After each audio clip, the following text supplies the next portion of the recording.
আমরা সকলে এলাম জগন্নাথ ধাম, পুরী ধাম। আর এই পুরী ধামে আমরা আজকে আস্বাদন করব। আমাদের আজকের আস্বাদনের বিষয়বস্তু নীলাচলে নীল মাধব।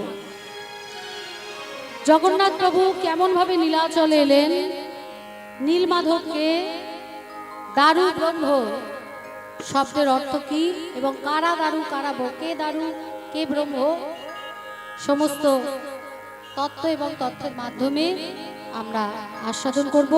আজকে আমাদের আস্বাদনের বিষয়বস্তু নীলাচলে নীল মাধব। শ্রীকৃষ্ণ চৈতন্য মহাপ্রভু আমার শ্রীরাম নীলাচলে জগন্নাথ প্রভুকে দর্শন করে, জগন্নাথ প্রভু রূপ ও মাধুরী দর্শন করে বিগলিত নয়ন ধারায় ভেসে বলছে, প্রভু তোমার হাত নেই, পা নেই, চোখগুলো এরকম বড় বড়, এই হস্তপদ মুদিত অবস্থায় তুমি এইভাবে এই ধরা ধামে কেন এলে? তোমার তো এইভাবে আসার কথা ছিল না। তোমার যে মূর্তি রূপকিনী সত্যভামা দেবর্ষী নারদ দর্শন করেছিল, এই মূর্তি তো সেই মূর্তি নয়। এই রকম হস্তপদ মুদিত অবস্থায় তুমি ধরা ধামে কেন এলে? বলছে, আমি জানি প্রভু, আর আজ আমার মাধ্যমে সারা জগৎবাসী জানবে কেন জগন্নাথ বলরাম সুভদ্রা হস্তপদ মুদিত অবস্থায় ধরা ধামে এসেছে। বলছে, প্রভু ত্রেতা যুগে রামচন্দ্র অবতারে যখন সীতাকে উদ্ধার করার জন্য তুমি সুগ্রীবের সহায়তা চাইলে, তখন সুগ্রীব বলল, হ্যাঁ আমি তোমাকে সহযোগিতা করব, বানর সেনা দিয়ে সাহায্য করব, কিন্তু তার বিনিময়ে আমারও কিছু চাই। এই জগতে মা এমনি এমনি কেউ কারোর জন্য কিছু করে না। কিছু দিতে গেলে তার ভিতরে কিছু পাওয়ার আকাঙ্ক্ষা থাকে। তাই তুমি হলে ভগবান, অনন্ত কোটি বিশ্ব ব্রহ্মাণ্ডের মালিক তুমি, আর আমি হনুমান, আমি সুগ্রীব, আমি তোমাকে সাহায্য করার মতো সুযোগ পেয়েছি, আর এমন সুযোগ আমি এমনি এমনি হারাবো না। তাই আজও আমি তোমার কাছে কিছু চাইবো, আর যেটা চাইবো সেটা কিন্তু আমাকে দিতে হবে।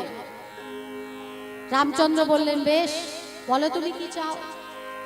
বলছে, অন্য কিছু নয় প্রভু, আমি শুধু একটা জিনিসই চাই, আর সেটা হলো এই যে কিষ্কিন্ধা রাজ্য, আমি এই কিষ্কিন্ধার রাজা হতে চাই। গৌর হরি বলছেন যে, প্রভু তুমি তো ভগবান, তুমি তো অনন্ত কোটি বিশ্ব ব্রহ্মাণ্ডের মালিক, তোমার ভক্তরা ভুল করতে পারে, তুমি ভগবান কেমন করে ভুল করলে? বালি আর সুগ্রীব দুই ভাই, হিসাব মতো আইনত বড় ভাই তারই আগে অধিকার, আর তুমি কি করলে না, তুমি সেই অধিকার থেকে বালিকে সরাবার জন্য বালি আর সুগ্রীবের মধ্যে যুদ্ধ লাগিয়ে দিলে। বালি আর সুগ্রীবের মধ্যে যুদ্ধ হচ্ছে, তুমি দেখলে কি না, বালির কাছে সুগ্রীব হেরে যাচ্ছে। সঙ্গে সঙ্গে তুমি ভগবান, তুমি মনে মনে কি ভাবলে যে সুগ্রীব যদি হেরে যায় তাহলে সুগ্রীব আমায় সহযোগিতা করবে না, বানর সেনা দিয়ে আমায় সাহায্য করবে না, সাগরের ওপর সেতু নির্মাণ হবে না, আর সেই সাগর পেরিয়ে আমি আমার সীতাকে উদ্ধারও করতে পারবো না। তাই তুমি ভগবান, তুমি কি করলে না, গাছের আড়াল থেকে অন্যায় ভাবে তীর বিদ্ধ করে তুমি বালিকে বধ করে দিলে। আর এই দৃশ্য দর্শন করলো কে না, বালি পুত্র অম্বর। এই দৃশ্য দর্শন করে অম্বর তোমার চরণে আছাড় খেয়ে পড়লো, আর আছাড় খেয়ে পড়ে বলছে, প্রভু তুমি তো দয়াময়, তুমি তো করুণাময়, তুমি তো ভগবান, এই অনন্ত কোটি বিশ্ব ব্রহ্মাণ্ডের মালিক হলে তুমি, সেই তুমি ভগবান অন্যায় ভাবে গাছের আড়াল থেকে কেন তীর বিদ্ধ করে আমার পিতাকে হত্যা করলে? কি অপরাধ ছিল আমার পিতার, কি অপরাধ ছিল আমার, কেন তুমি আমাকে পিঁপড়ে হারা করলে? ভগবান বলছে আমি অপরাধ করেছি। রামচন্দ্র স্বীকার করলেন আমি অপরাধ করেছি। বলো তুমি আমায় কি শাস্তি দিতে চাও?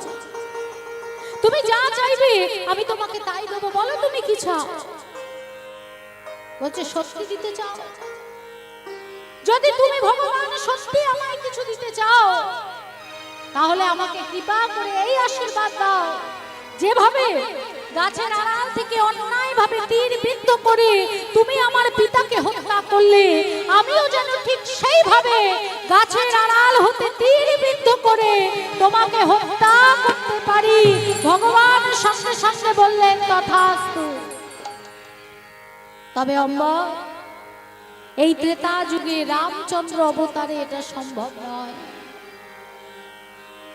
তাই যখন আগত দাপর যুগে আমি উত্তম লীলা করার জন্য বৃন্দাবনে আসব, লীলা সঙ্গ করে প্রভাসের তীরে যজ্ঞ করব, তারপর নিম গাছের ডালে আমার রাঙা চরণ ঝুলিয়ে বসবো। তুমি আসবে জরা ব্যাধ হয়ে, আর আমার ওই রাঙা চরণকে তুমি রাঙা পাখির লেজ মনে করবে। রাঙা পাখির লেজ মনে করে গাছের আড়াল হতে তুমি আমায় তীর বিদ্ধ করে হত্যা করবে। এটাই গৌর হরি বল। বলছে তুমি হলে সেই ভগবান দাপর যুগে সমস্ত লীলা সাঙ্গ করে প্রভাসের তীরে যজ্ঞ করে প্রভাসকে তীর্থে পরিণত করে যখন তুমি ওই নিম গাছের ডালে তোমার রাঙা চরণ ঝুলিয়ে বসলে, আর জরা ব্যাধ গাছের আড়াল থেকে তোমার ওই রাঙা চরণকে রাঙা পাখির লেজ মনে করে তীর বিদ্ধ করলো, সঙ্গে সঙ্গে তুমি পড়ে গেলে জলের মধ্যে। আর যখনই তুমি জলের মধ্যে পড়ে গেলে সঙ্গে সঙ্গে দাপর যুগের শেষ হলো, প্রবেশ করলো ঘোর কলি। তোমার দেহ কাষ্ঠ হয়ে গেল, সেই কাষ্ঠের মধ্যে অঙ্কিত হলো শঙ্খ চক্র গদা পদ্ম, আর কাষ্ঠের নাম হলো দারু ব্রহ্ম। সেই থেকে তোমার মূর্তি স্থাপিত হলো, আর নাম হলো কি? জয় জগন্নাথ, জয় জগন্নাথ, জয় জগন্নাথ, জয় জগন্নাথ, জয় জগন্নাথ, জয় জগন্নাথ, জয় জগন্নাথ, জয় জগন্নাথ। জগন্নাথ মম স্বামী নয়ন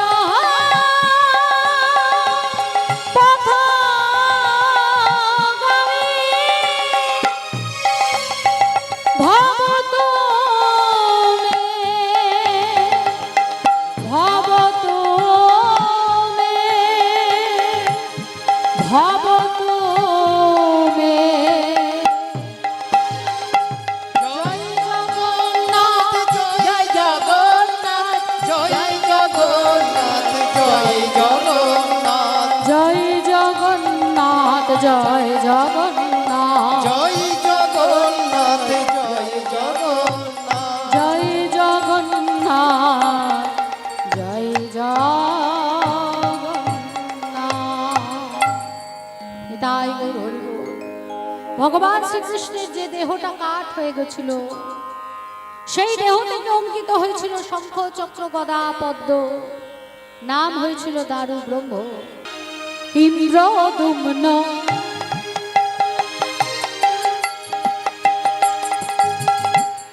নাম রাজা,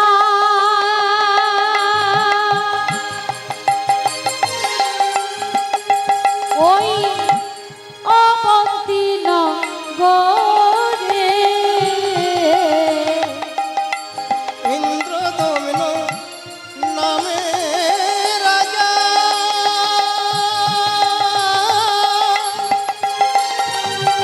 ওই অবন্তী নগরে ধর্মে কর্মে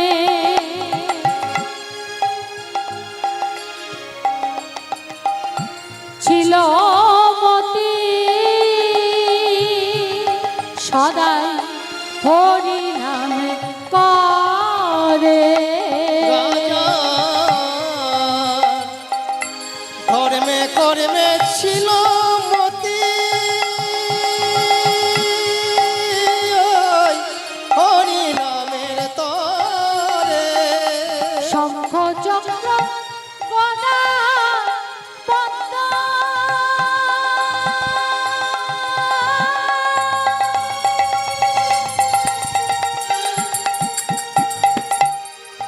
রাজা হৃদয়ে ধরিয়া আর শঙ্খ চক্র গদা পদ্ম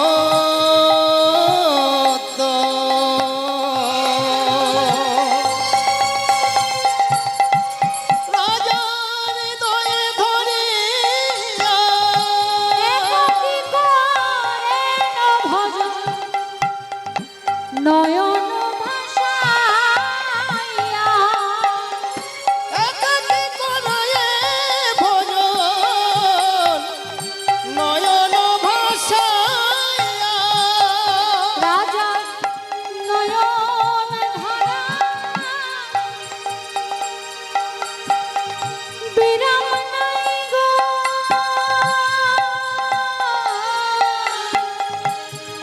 রাজার নয়ন ধারা বিরাম নাই গো রাজা নয়ন ধারা বিরাম নাই গো ও রাজার নয়ন ধারা বিরাম নাই গো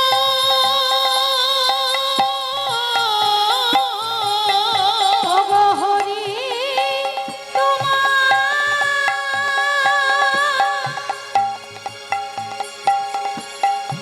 তোমার হলাম বলে রাজা নয়ন ধারা বিরাম নাই গো ও হরি তোমার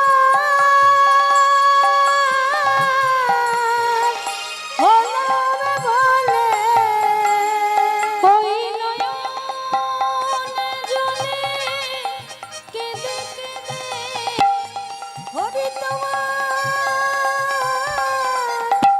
হলাম বলে নয়ন জলে কেঁদে হরি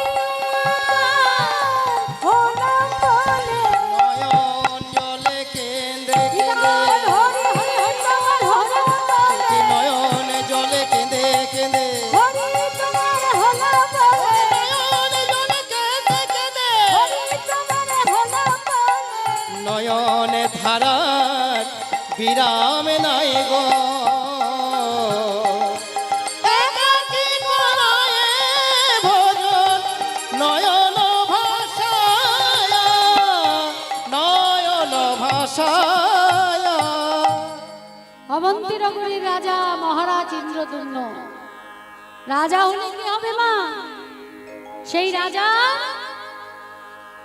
রাজসভার থেকে ধর্মে কর্মে মনটা বেশি আর এতটাই ধর্মে কর্মে মন বেশি সারাক্ষণ শুধু হরি হরি বলে কাঁদে রাজসভায় যায় না রাজ পরিবার রাজসভায় গিয়ে রাজকার্য দেখাশোনা করে না প্রজাদের সুখ দুঃখটাও দেখার সময় নেই তার কাছে কেন না সে যে হরি চরণে নিজেকে সঁপে দিয়েছে একবার যদি ভগবানের চরণে কেউ নিজেকে সঁপে দিতে পারে একবার যদি ভক্তি শব্দটা কেউ যাজন করতে পারে কোন দিকে তাদের আর মন থাকে না ভক্তি শব্দের অর্থ হচ্ছে বন্ধন মানে বাধা ভক্তি করলে কি হয় না ভক্তি করলে আমরা ভগবানকে বাঁধতে পারি আমরা সেটাই জানি আমরা সেটাই শুনি যে ভক্তি করলে ভগবানকে বাধা দেওয়া যায়। যেমন এই যে দামোদর মাস চলছে, দাম শব্দের অর্থ দড়ি আর উদর মানে পেট। এই দামোদর মাসে মা যশোমতী তিনি গোপালকে উদরে দড়ি দিয়ে বেঁধেছিলেন, সেই থেকে এর নাম হলো দামোদর মাস। দামোদর ব্রত আমরা অনেকেই করি। তা আজকে মা যশোমতী কি কৃষ্ণকে বাঁধতে পেরেছিলেন? জ্ঞানকাণ্ড কর্মকাণ্ড যা কিছু আছে ইথে ব্রহ্মাণ্ড, তাহে কৃষ্ণ নাহি মেলে। জ্ঞানকাণ্ড কর্মকাণ্ডের দ্বারা কখনো ভগবানকে বাধা যায় না। ভগবানকে একমাত্র বাধা যায় ভক্তির দ্বারা। মায়ের পরিশ্রম, মায়ের ভক্তি, মায়ের ভালোবাসা দেখে স্বয়ং ভগবান মায়ের কাছে বাধা পড়েছিলেন। ভগবান বাধা পড়েছিলেন, মা কিন্তু বাঁধতে পারেননি। ভগবানকে বাধা যায় না, ভগবান নিজে থেকে যদি বাধা না পড়ে। তাই যদি সত্যি সত্যি কেউ ভক্তি যাজন করতে পারে, তাকে ভগবানকে বাঁধতে হয় না।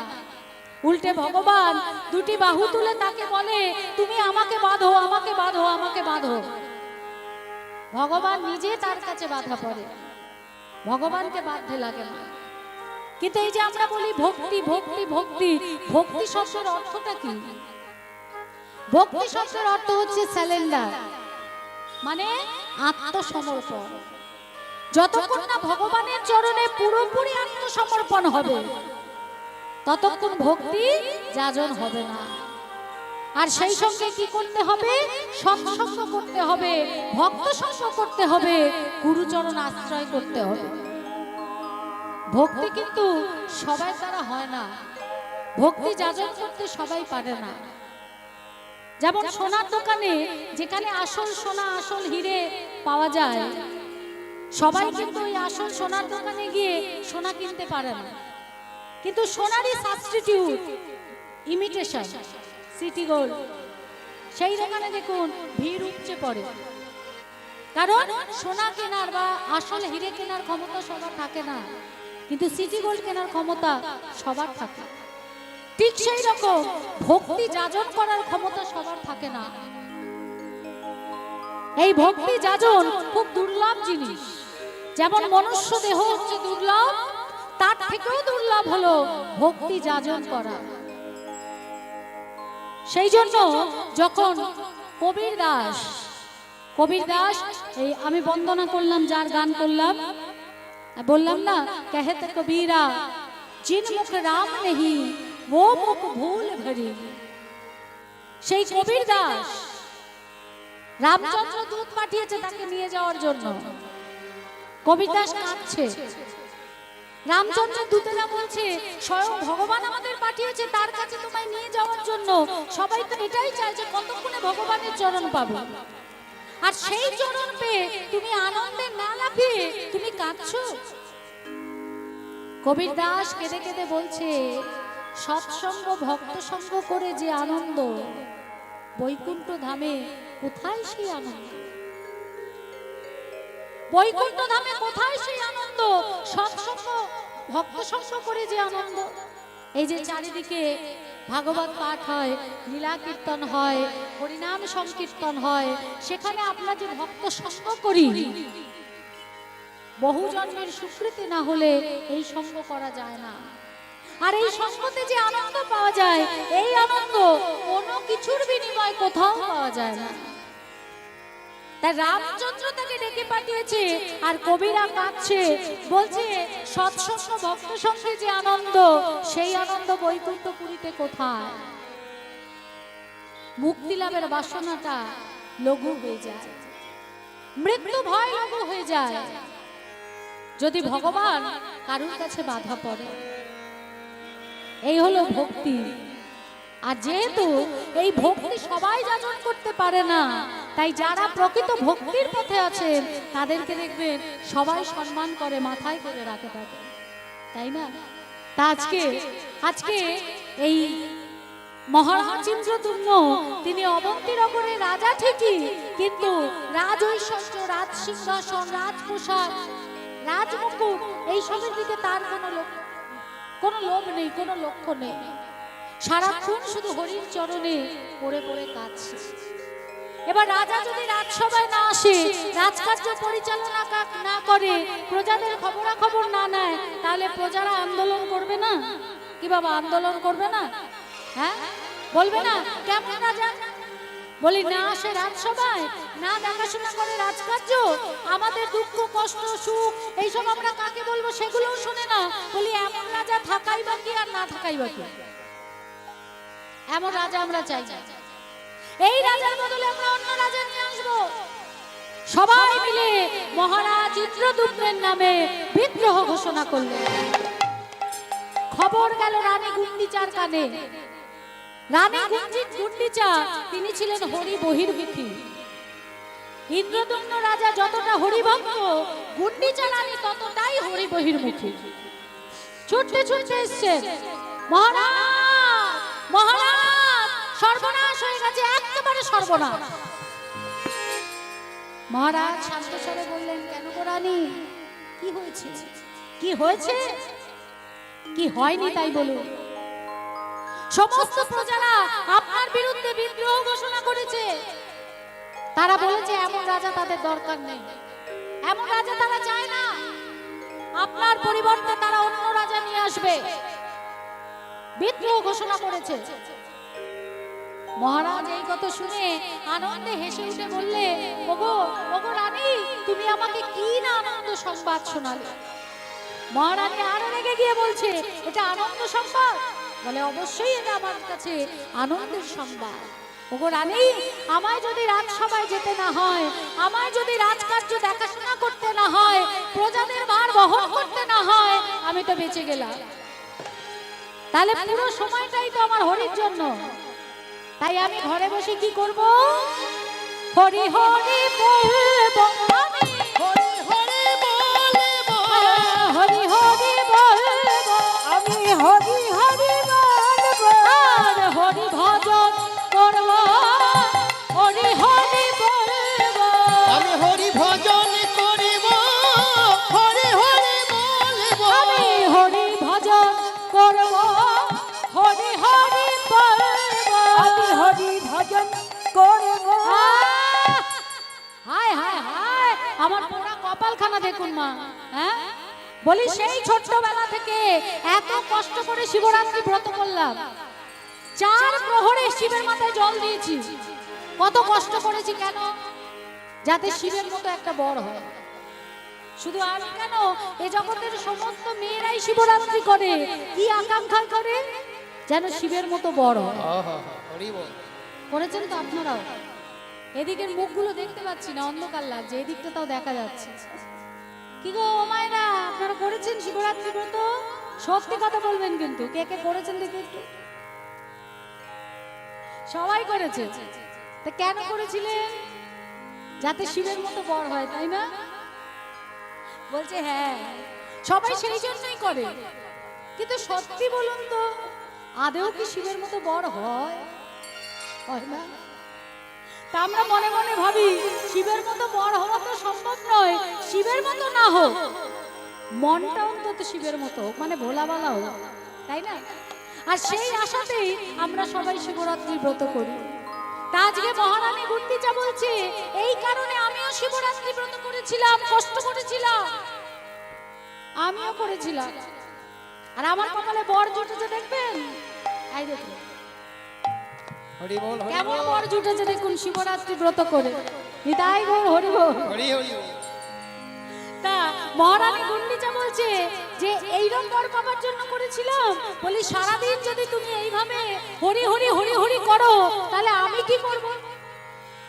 মহারাজ বললেন, ও রানী, তুমি হলে আমার সহধর্মিণী, তুমি হলে আমার অর্ধাঙ্গিনী, অর্ধ অঙ্গের সঙ্গিনী। আর সহধর্মিণী মানে যে ধর্মের পথে স্বামীর সাথে এগিয়ে যায়, সেই তো সহধর্মিণী। তাহলে আমি তোমার স্বামী হয়ে আমি যদি হরিনাম করি, তাহলে তোমার কি উচিত? তুমি আমার সাথে কি করবে?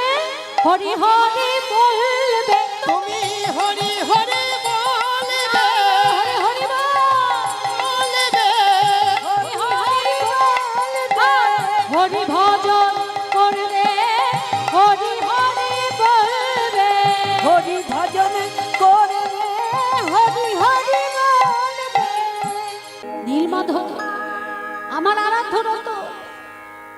এই নীল মাধবকে আনতে গেলে আমার 100 ব্রাহ্মণ চাই।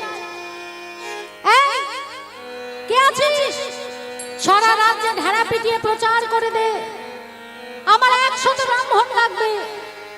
আর যে ব্রাহ্মণ নীল মাধব খুঁজতে যাবে, উদ্ধার করতে যাবে, আমি তাকে 1 লক্ষ স্বর্ণ মুদ্রা আর একটি করে গ্রাম উপহার দেব। সারা রাজ্যে ঢেড়া পিটিয়ে প্রচার হলো, শোনো শোনো শোনো,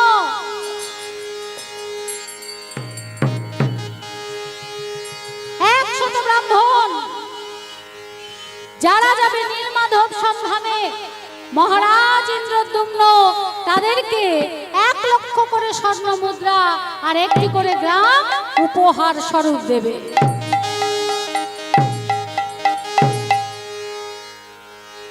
100 ব্রাহ্মণ এলো, মনের ভাবনা কি? নীল মাধব উদ্ধার না, মনে মনে ভাবছে সন্ধানে গেলেই 1 লক্ষ স্বর্ণ মুদ্রা আর একটা করে গ্রাম যদি উপহার স্বরূপ পাই, সারা জীবনে আর খাটতে হবে না। বলছে মহারাজ, আমরা থাকতে কোনো চিন্তা নেই, আমরা নীল মাধব উদ্ধার করে আনবো। মহারাজ বললেন তোমরা তো যাবে, আরো একজন যাবে যার নাম হলো বিদ্যাপতি। রাজপুরোহিত বিদ্যাপতিকে খবর দেয়া হলো, বিদ্যাপতি আজকে 100 ব্রাহ্মণ নিয়ে চলেছে নীল মাধব সন্ধানে। আর গাইছে কি? শ্রীহরি সে হরি বলে শোভা যাত্রা কইল, শ্রীহরি হরি বলে শোভাযাত্রা কইল, শ্রীহরি শ্রীহরি বলে শোভাযাত্রা, শ্রীহরি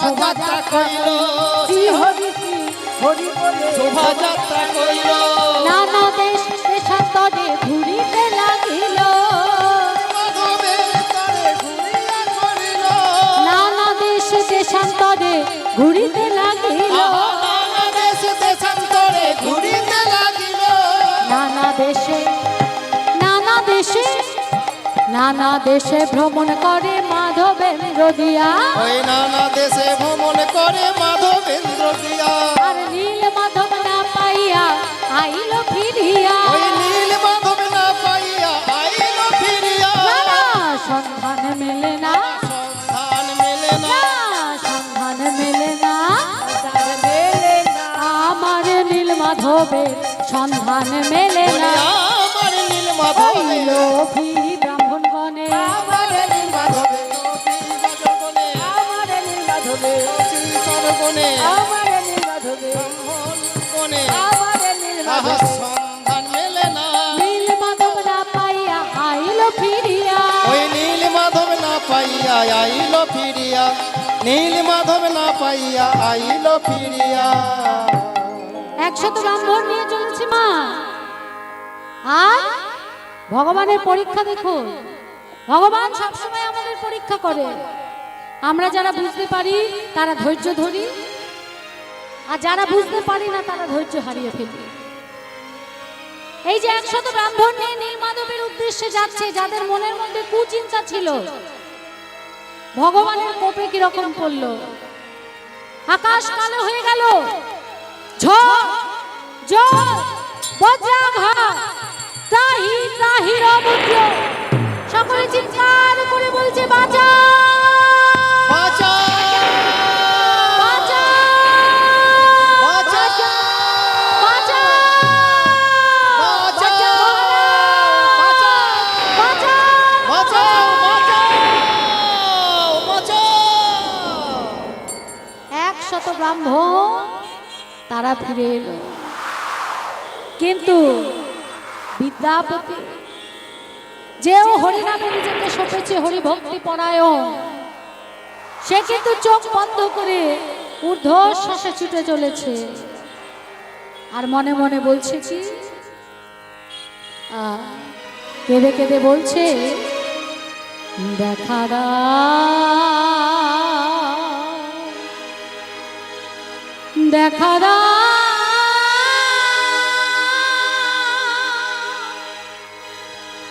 একবারে কৃপা করে, করুণা করে দেখা দাও, দেখা দাও,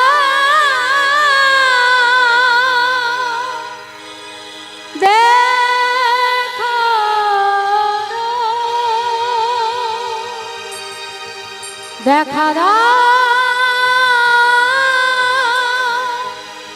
ও হে নীল মাধব, কৃপা করে দেখা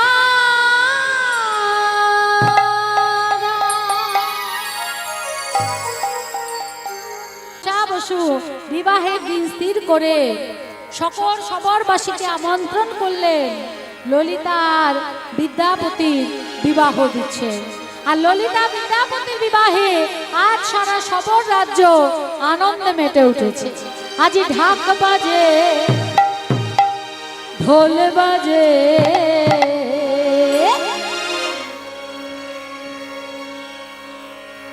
মাদলেরি ঢাক বাজে, ঢোলে বাজে, মাদলেরি ঢাক বাজে, ঢোল বাজে, মাদলেরি বাজে রে,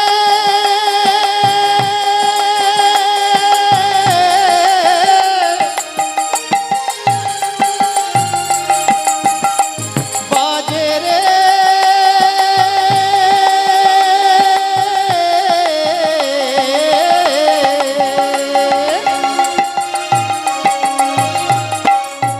বাজে রে,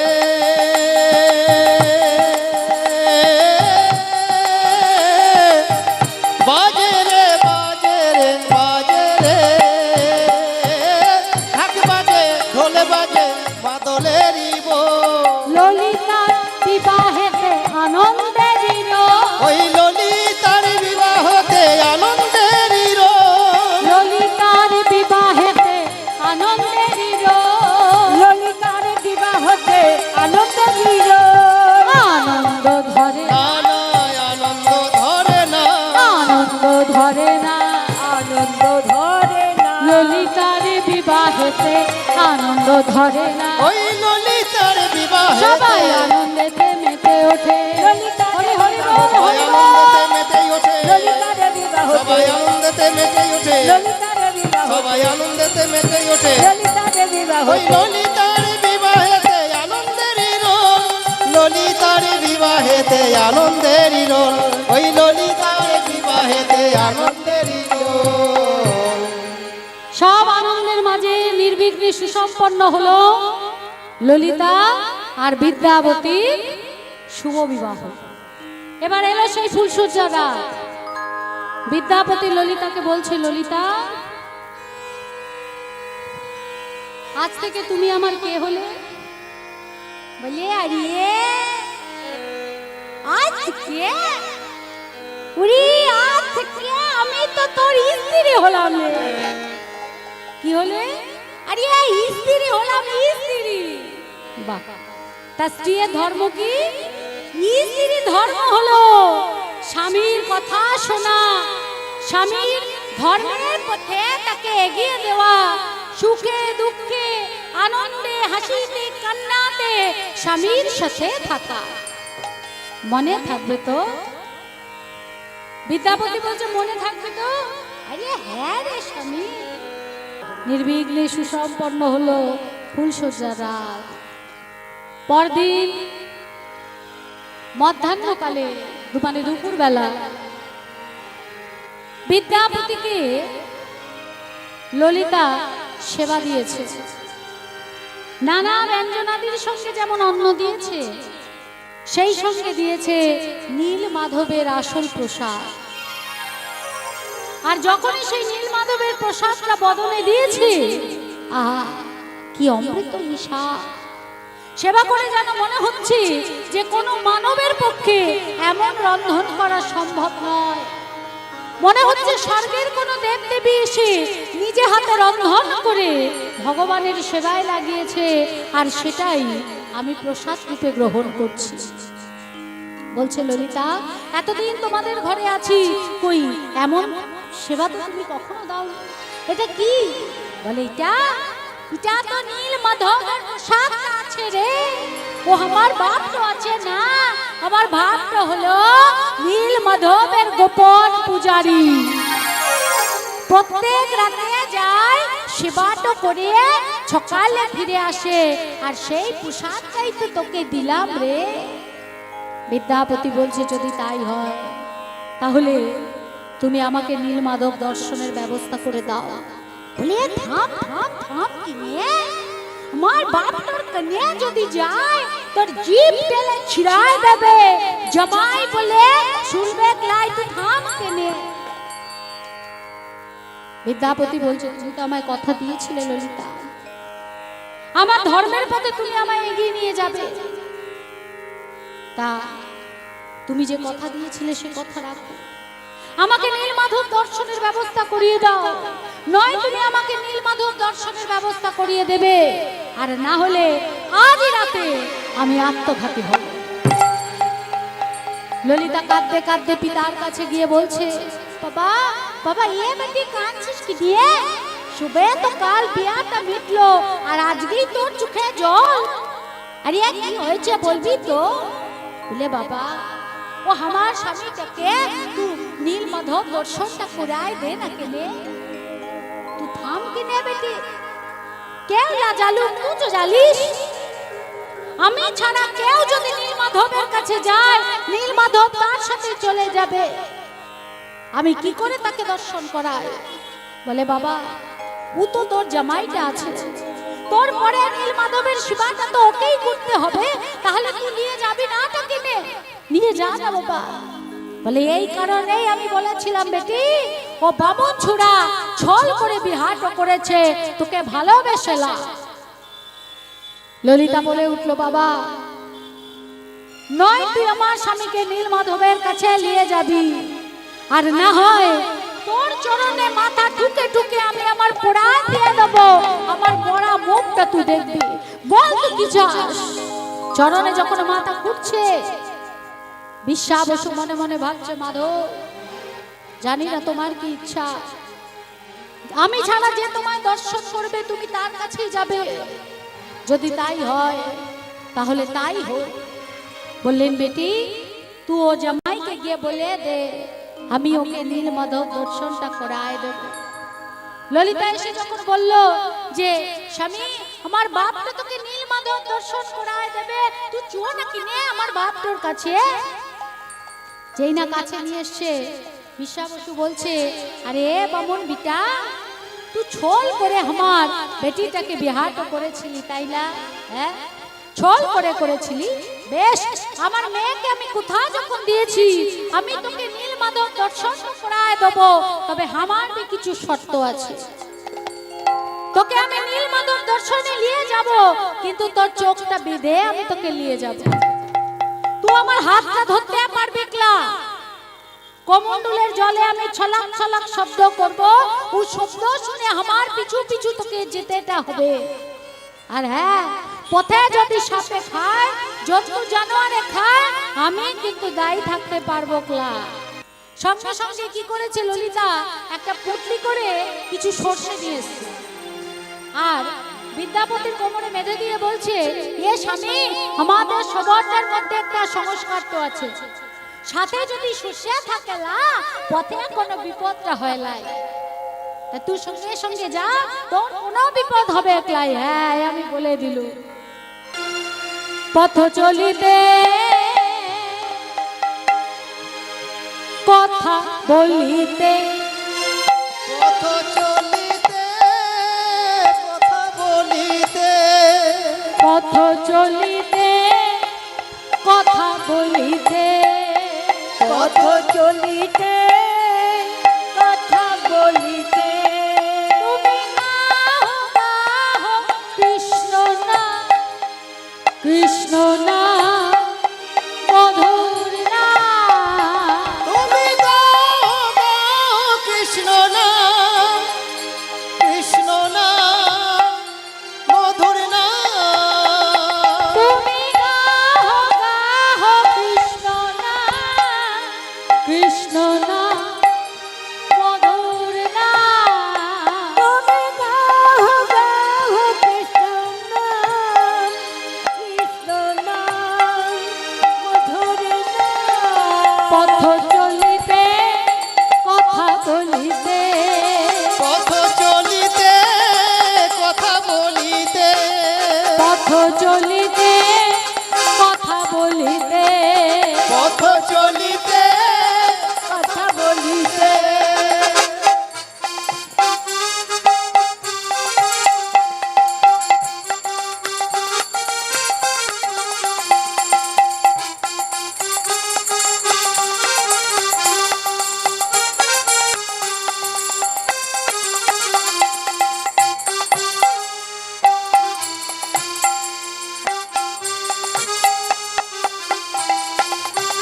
প্রভু নিঃশ্বাস প্রভু বিশ্বাস প্রভু বিপদে প্রভু সম্পদে প্রভু নিঃশ্বাসে প্রভু বিশ্বাসে প্রভু বিপদে প্রভু সংকটে প্রভু নিঃশ্বাস প্রভু বিশ্বাস প্রভু বিপদে প্রভু সম্পদে প্রভু নিঃশ্বাসে প্রভু বিশ্বাসে প্রভু বিপদে প্রভু সংকটে তুমি গাও গাও কৃষ্ণ নাম কৃষ্ণ নাম মধুর নাম তুমি গাও গাও কৃষ্ণ নাম কৃষ্ণ নাম মধুর নাম পথ চলিতে কথা বলিতে পথ চলিতে কথা বলিতে পথ চলিতে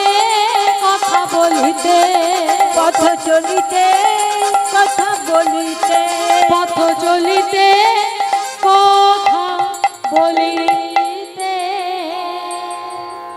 যখনই চোখের বাঁধন খুলে দিলেন দেখছেন স্বর্গ থেকে এক এক করে দেবদেবী নানা রকম পৌকন সামগ্রী নিয়ে এলেন নীল মাধবকে ব্রহ্মা ঘন্টা নেড়ে নেড়ে পুজো করলো আর ইন্দ্র নীল মাধবের গলায় মালা পরিয়ে দিল তারপরে তারা আবার নীল মাধবকে প্রদক্ষিণ করে যার যার মতো স্বর্গপথে চলে গেল বেশ্যা বসু বললেন এই হলো আমার নীল মাধব আর এই হলো নীলগিরি পর্বত নীলগিরি পর্বতের তটেই আছে নীল মাধব শ্রীকৃষ্ণের দেহ কাষ্ঠ হয়ে গেল আর শ্রীকৃষ্ণের দেহ ভেসে এলো দারু আর ব্রহ্ম হলেন নীল মাধব তা যখন সবাই মিলে সমুদ্রের ঘাটে অপেক্ষা করছে নীল মাধবের সমুদ্রের ঘাটে যখন পারে যখন অপেক্ষা করছে আর শ্রীকৃষ্ণের কাঠটা ভেসে আসছে মহারাজ নিজে গিয়ে সেই কাঠটা টেনে পারে তুললেন এবং সেই কাঠ দ্বারাই জগন্নাথ বলরাম সুভদ্রার মূর্তি নির্মাণ করা হলো যে কারিগর মূর্তি নির্মাণ করলেন তিনি বললেন যে আমি নিজে থেকে যতক্ষণ না বেরোবো ততক্ষণ যেন আমাকে ডাকা না হয় কিন্তু ভিতরে কোনো শব্দ না পেয়ে ধৈর্য ধরতে পারলেন না মহারানী গুন্ডিচা দরজা ভাঙিয়ে যখন প্রবেশ করলেন ভিতরে তখন দেখলেন কি না জগন্নাথ বলরাম সুভদ্রা হস্তপদ মুদিত অবস্থায় আর সেখানে সেই কারিগর অর্থাৎ ব্রহ্ম বিশ্বকর্মা ছিলেন না তাই সেই দারু মূর্তি আজও প্রতিষ্ঠা হচ্ছে আজও সেইভাবেই পুজো হচ্ছে তবে যে মাসে যে আষাঢ় মাস মল মাস হয় সেই আষাঢ় মাসে সেই বছরে জগন্নাথ বলরাম সুভদ্রার দারু মূর্তি পরিবর্তন করা হয়।